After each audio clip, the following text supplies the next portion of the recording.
Hey guys, Coach Adams here again with Special Teams Science. We're going to be going over punt return and punt block today. One thing I want you to keep in mind here is the decision that you're going to have to make between coming after the kick and getting a kick return. Playing for the return is often the safer play, leaves you less vulnerable on fakes, and can give you good solid field position. But if you're really looking for the home run ball, a lot of people think about getting that home run ball with a kick return.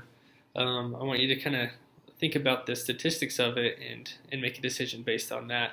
Last year in the NCAA, 1 out of every 35 punts was blocked, while 1 out of every 60 kick return or punts was returned for a touchdown.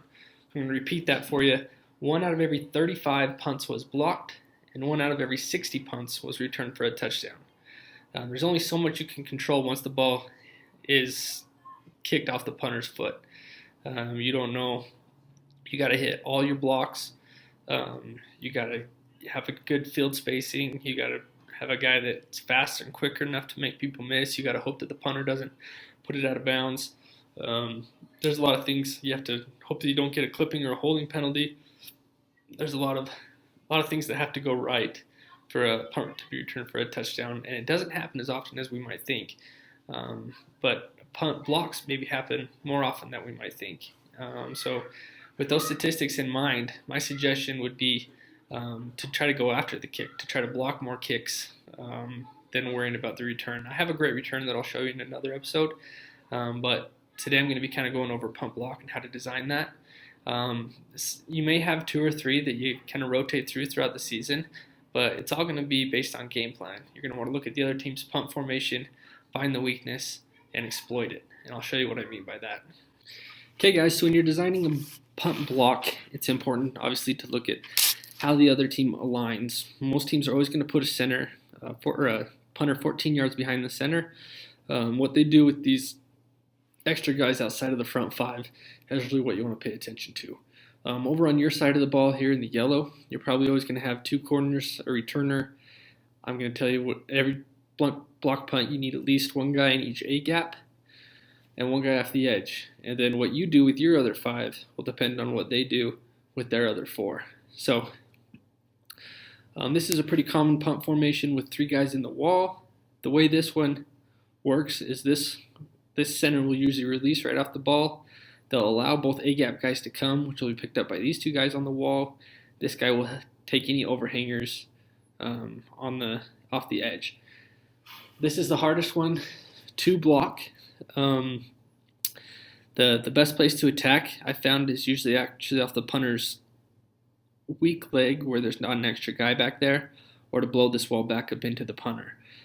So if you take this, base set every week and draw in their formation and understand what they're trying to do schematically, you can put together a pretty good game plan each week. So with this one, what I would probably do is bring this guy over here, bring this guy over here, make 2 linebackers to play for fake,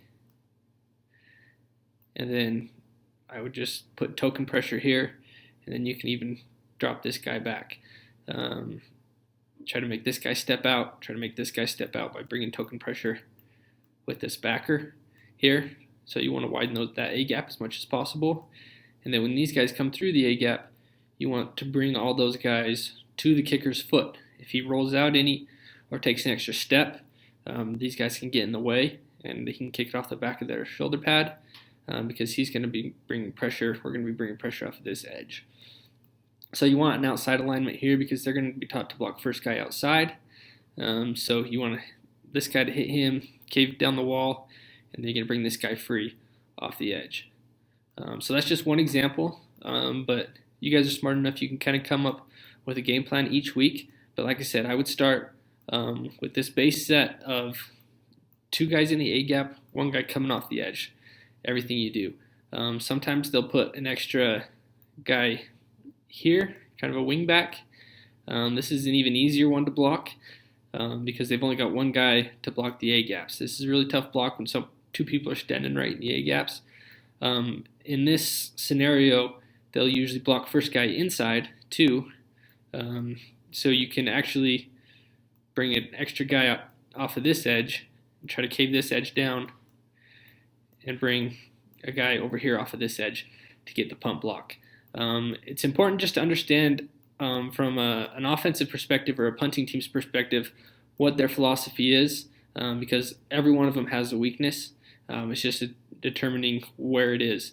So I'll show you guys an example on film of where we exploited a weakness in the punt team.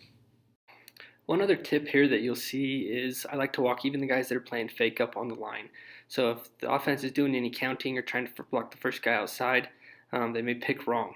So you can kind of play with that in your alignment, and then they can bail at the snap of the ball, knowing that there's really only two eligible guys in this formation that could potentially run a route, or they could direct snap it back. So here you'll see we got into the A gap. There was only one guy in the wall. We sent two guys through the A gap, occupied him with one, blocked it with the other.